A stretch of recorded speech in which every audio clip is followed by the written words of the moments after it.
এবছরও 20 লক্ষর বেশি ইয়ামেন সুদানে ঈদে মিলাদুন নবীর বিশাল তার আয়োজন হয়েছে। সুবহানাল্লাহ পড়েন না। শুধুমাত্র দেশে এত পরিমাণে ফিতনা, মনে হয় দেশের সবথেকে বড় আলেম যারা এই বাংলাদেশে আছে। কথা বলেন না কেন?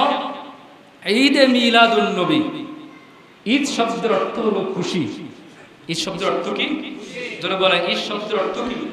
খুশি হওয়া, আনন্দিত হওয়া, উচ্ছ্বাসিত হওয়া। আল্লাহ রাব্বুল আলামিন সূরা ইউনূসের 58 নং আয়াতে বললেন, ফালইয়াফরাহু, তোমরা কি হও?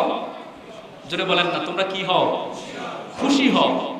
এখন যারা এক শ্রেণীর ভাইয়েরা আছে, অনেকে ঈদে মিলাদুন নবী বলে, অনেকে শুধু মিলাদুন নবী বলে, আবার অনেকে মিলাদুন নবী বলতে চায় না, সিরাতুল নবী বলে। কথা বলেন না। আসলে নবী কয়জন? তো বলেন নবী কয়জন? কিন্তু আমাদের ভিতরে ভাগ কত? কত বলেন না? ভাগের কোনো শেষ আছে? এমনও দেখলাম, আল্লাহ মাফ করুক, গতকালকে কত জোশ নিয়ে কত আলেম, বয়োজ্যেষ্ঠ একজন আলেম বলতেছে যে বাইতুল মোকাররম জাতীয় মসজিদে এখন আর মিলাদুন নবী চলবে না, সিরাতুন নবী কায়েম করতে হবে। মিলাদুন নবী কার? রাসূলের। মিলাদুন নবী কার? সিরাতুন নবী কার? রাসূলের আগে সিরাত না আগে মিলাদ? মিলাদুন নবী এটা আমার মতো মৌলবীর দেওয়া কোনো ভাষা না, এটা হাদিসের সরাসরি পরিভাষা। সুবহানাল্লাহ বলেন না। যারা মিলাদুন নবীর বিরোধী তারা সরাসরি হাদিস বিরোধী। বা তিরমিজি শরীফের ভিতরে একটা অধ্যায় আছে, শিরোনাম আছে, ইমাম তিরমিজি দ্বিতীয় খণ্ডের 203 নম্বর পৃষ্ঠা। ইমাম তিরমিজি রাহমাতুল্লাহি আলাইহি তিরমিজি শরীফের 203 নম্বর পৃষ্ঠার ভিতরে তিনি একটা অধ্যায় কায়েম করেছেন, বাবু মা জাআ ফি মিলাদিন নবী সাল্লাল্লাহু আলাইহি ওয়াসাল্লাম। এখন আপনি যদি বলেন আমি মিলাদুন নবী মানি না, তাইলে আপনার সিয়াসাত্তার কিতাব 6টা প্রসিদ্ধ হাদিসের কিতাবের একটা আপনি মানলেন না। নাউজুবিল্লাহ করলাম। তিরমিজি শরীফের 203 নম্বর পৃষ্ঠায় মিলাদে নবীর জন্ম, নবীর জন্মের বৃত্তান্তের আলোচনা করেছেন, শুধু একটা নয় একাধিক হাদিস। সুবহানাল্লাহ বলেন না।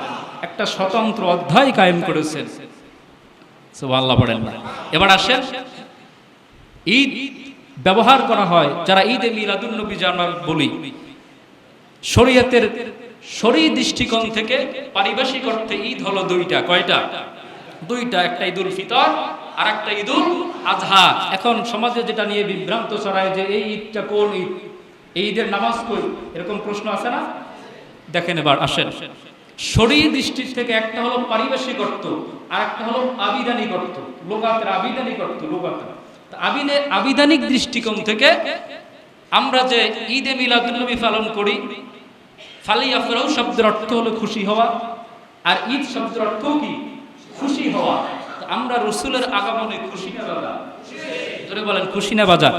এবার যারা বলে যে দুই ঈদ ছাড়া অন্য কোনো ঈদ নাই, কিংবা অন্য কোনো উৎসবের দিনকে হাদিস থেকে ঈদের দিন ঘোষণা আছে কিনা, পাওয়া যায় কিনা, এরকম প্রশ্ন যারা করে, সরাসরি আল্লাহর নবী রাহমাতুল্লিল আলামিন এই দুই ঈদ ছাড়াও অন্য এমন আরো অনেক দিন আছে যে দিনগুলোকে রাসূলুল্লাহ ঈদের দিন ঘোষণা দিয়েছেন। আরো জোরে বলেন সুবহানাল্লাহ। যেই দিনগুলোকে নবীজি কিসের দিন ঘোষণা দিয়েছেন? জোরে বলেন। ঈদের দিন ঘোষণা দিয়েছেন। আল্লাহর নবী রাহমাতুল্লিল আলামিন শুধুমাত্র এই ঈদুল ফিতর এবং ঈদুল আজহা না, বরংস ইবনে মাজাহ শরীফের ভিতরে হাদিস আসছে, আল্লাহর নবী রাহমাতুল্লিল আলামিন জুমার দিন সাইয়্যিদুল আইয়াম, আজকে কিসের দিন? জোরে বলেন আজকে কিসের দিন? আজকে জুমার দিন। আল্লাহ নবী এই জুমার দিনকে ঈদের দিন ঘোষণা দিয়েছে। ইবনে মাজাহ শরীফের ভিতরে হাদিস, 76 একটা কিতাব হলো ইবনে মাজাহ। এই ইবনে মাজাহ শরীফের ভিতরে 77 নম্বর পৃষ্ঠা 1098 নম্বর হাদিস, 1098 নম্বর হাদিস। হাদিসের রাবি হলেন হযরতে আব্দুল্লাহ ইবনে আব্বাস রাদিয়াল্লাহু তাআলা আনহু। সুবহানাল্লাহ বলেন না। নবীজির চাচাতো ভাই। সুবহানাল্লাহ বলেন। আল্লাহ নবীর চাচাতো ভাই আব্দুল্লাহ ইবনে আব্বাস রাদিয়াল্লাহু তাআলা আনহু তিনি বলেন, ফান ইবনে আব্বাস রাদিয়াল্লাহু তাআলা আনহু قال قال رسول الله صلى الله عليه وسلم ان هذا يوم عيد جعله الله للمسلمين ও জগৎবাসীরা শুনে নাও, নিশ্চয়ই নবী করিম সাল্লাল্লাহু আলাইহি ওয়াসাল্লাম আল্লাহ নবী রাহমাতুল আলামিন বলেছেন, ইন্না হাযা নিশ্চয়ই ইয়াউমা ঈদিন, প্রত্যেকটা জুমার দিন, ঈদের দিন, জালাহুল্লাহু লিল মুসলিমিন, প্রত্যেক মুসলমানের জন্য সপ্তাহের জুমার দিনটা হলো ঈদের দিন। হাদিসের ব্যাখ্যায় মুহাদ্দিসিন ইকরামগণ বলেন, কেন জুমার দিন আল্লাহ ঈদের দিন বলল? এর কারণ হিসেবে উল্লেখ করেছে খলিফা আদম, জুমার দিন আল্লাহ রাব্বুল আলামিন আদম আলাইহিস সালাতু ওয়াস সালামকে সৃষ্টি করেছে।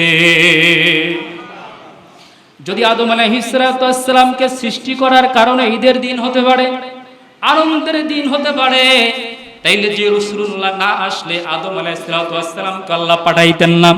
কত জুমে আপনারা শুনছেন না, মনে আছে আল্লাহর এই আলোচনা, ওয়ালাউলা মুহাম্মাদুন মা খলাকতুকা রে আদম, আমি আল্লাহ যদি আমি মুহাম্মদকে যদি আমি আল্লাহ না বানাইতাম, তুমি আদম সফিউল্লাহকেও আমি আল্লাহ বানাইতাম না। যে আদম আলাইহিস সালাতু ওয়াস সালামকে আল্লাহ বলে দিলেন তোমাকেও বানাইতাম না, অথচ আল্লাহ এবার আদম আলাইহিস সালাতু ওয়াস সালামকে সৃষ্টি করেছেন শুক্রবার দিন, জান্নাতে প্রবেশ করাইছেন, দুনিয়ায় প্রেরণ করছেন শুক্রবার সাইয়্যিদুল আইয়াম। যদি এই কারণে শুক্রবার ঈদের দিন হতে পারে, হাদিস সাক্ষী দেয়, যদি এই কারণে ঈদের দিন নবী বলে শুক্রবারকে, তাইলে এবার বলেন রাসূলুল্লাহর জন্মের দিন খুশি হয়ে ঈদের দিন বলা যাবে কি যাবে না? এবার জোরে বলেন, খুশি আমরা খুশি না বাজার? কিরকম খুশি? ঈদুল ফিতরে যেরকম খুশি তার থেকে কম না বেশি? ঈদুল আজহায় যেরকম খুশি তার থেকে কম না বেশি? বরং আমার তো মনে হয় জীবনে যতগুলা ঈদুল ফিতর ঈদুল আজহা চলে গেছে সবগুলো যদি এক পাল্লায় দেওয়া হয়, আর একমাত্র একটা রবিউল আউয়ালের রাত যদি একদিকে দেওয়া হয়, তার থেকেও কোটি গুণে আমরা বেশি খুশি। শুধুমাত্র তাই নয়, এ তো একটা হাদিস বললাম, আরো বহু হাদিস আছে। আর একটা হাদিস সহিহ ইবনে খুজাইমা এর ভিতর হাদিস আসছে, মুস্তাদরিক আলা সহিহাইন কিতাবের ভিতর হাদিস আসছে, আবু হুরায়রা রাদিয়াল্লাহু তাআলা আনহু থেকে বর্ণিত, আল্লাহর নবীর সাহাবী হযরত আবু হুরায়রা রাদিয়াল্লাহু তাআলা আনহু বললেন, ফান আবি হুরায়রা রাদিয়াল্লাহু তাআলা আনহু قال سمعت رسول الله صلى الله عليه وسلم يقول ان يوم الجمعه يوم عيد। সুবহানাল্লাহ। ইন্না ইয়াউমাল জুমআতি, খেয়াল করেন সব সরাসরি জুমা শব্দ ব্যবহার করছে হাদিসে। ইন্না ইয়াউমাল জুমআ, নিশ্চয়ই প্রত্যেক জুমা, সুবহানাল্লাহ বলেন না, ইন্না ইয়াউমাল জুমআ, নিশ্চয়ই প্রত্যেক জুমার দিন, ইয়াউমা ঈদিন, ঈদের দিন। এবার জুমার দিন বছরে তো একটা, কথা বলেন না, বছরে জুমার দিন কয়টা? মাসে জুমা কয়টা? 4টা জুমা। বছরে জুমা আসে কয়টা? 52টা না? 52টা জুমা আসে বছরে। যদি আপনি প্রতিটা জুমা হাদিসের দৃষ্টিতে ঈদের দিন ধরেন বছরে, তাইলে ঈদের দিন আরো কয়টা বের হয়? কথা বলেন না। 52টা জুমা তো আছে, 52টা জুমা আছে না? তাইলে 52টা জুমা রাসূলের হাদিসের দৃষ্টিতেও তো 52টা ঈদের দিন বের হয়ে যায়। সুবহানাল্লাহ বলেন না। এবার আসেন, এই ঈদের দিন এটা আমরা শরঈ দৃষ্টিতে কোনো ঈদ বলছি না, যে ঈদুল ফিতর ঈদুল আজহার মতো এরকম কোন ঈদ না। আবিধানিক দৃষ্টিতে, লুগাতের দৃষ্টিতে হলো ঈদের দিন, খুশির দিন, আনন্দের দিন। সুবহানাল্লাহ বলেন। আনন্দের দিন, খুশির দিন। কিরকম খুশি, কিরকম আনন্দ? যেরকম আগেই বললাম, ঈদুল ফিতর ঈদুল আজহার থেকেও মুমিনের কাছে বেশি আনন্দ, নাকি কম? তো বলেন কম না বেশি? আল্লাহ নবী রাহমাতুল লিল আলামিন, শুধুমাত্র তাই নয়, আল্লাহ পাক রব্বুল আলামিন বললেন, হাবিব আপনার উম্মতদেরকে আপনি ঘোষণা দিয়ে দেন, তারা যেন এই দুইটা দিন পাওয়ার পরে, এই দুই জিনিস পাওয়ার পরে তারা যেন কি হয়, জোরে বলেন, খুশি হয়। এবার দুইটা জিনিস, একটা হলো ফজল ইলম, দ্বীনি ইলম, আরেকটা হলো রহমত, নবীর রহমত। এই দুই জিনিস আমরা পাইছি কি পাই নাই? আরো জোরে বলেন, পাইছি কি পাই নাই? এই দুই জিনিস পাওয়ার পরে আমরা খুশি না বাজান? এই দুই জিনিস পাওয়ার পরে আমরা খুশি। কিরকম খুশি? এই খুশি পরিমাপ করার কোন যন্ত্র আশিকেরা যারা মুমিন যারা রাসূলের উম্মত, এই দুটো জিনিস পাওয়ার পরে এতটাই খুশি তারা যে এই খুশি পরিমাপের কোন যন্ত্র বিজ্ঞান আবিষ্কার করতে পারে নাই। এই প্রেম ভালোবাসা রাসূলুল্লাহর জন্য আবিষ্কারের জন্য বিজ্ঞান কিছু আবিষ্কার করতে পারে নাই। এই খুশি আনন্দ পরিমাপের কোন থার্মোমিটারে নাই। কথা বলেন না। হুব্বুর রাসূল মিনাল ঈমান, রাসূলের মহব্বত ভালোবাসাই হলো ঈমান। সুবহানাল্লাহ পড়েন। কেমন ভালোবাসা রাসূলের, কেমন মহব্বত। নবীজির একজন খাদেম, খাদিমুর রাসূল ছিল ইহুদি। শত খাদেমের মধ্যে, শত সাহাবীদের মধ্যে থেকে একজন ছিল নবীর খাদেম, কিন্তু ইহুদি। কি ইহুদি? ইসলাম গ্রহণ করেন নাই, কোনোদিন নবী সাফাসাফিও করে নাই যে তুমি তো আমার দলের লোক না, কিন্তু আমার কাছে কেন আসো?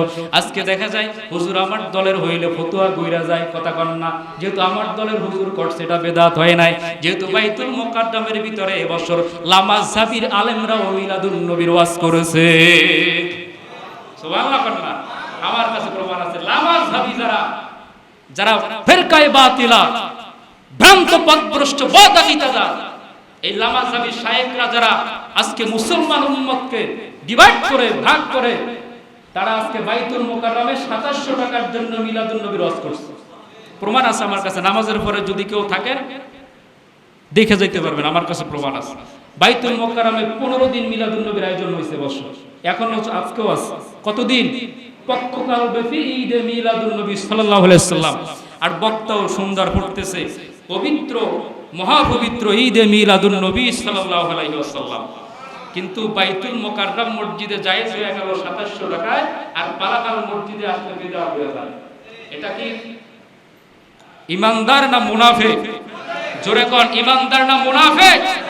কত বড় গাদ্দার চিন্তা করা যায়। সেখানে কওমি আলেমরা আছে।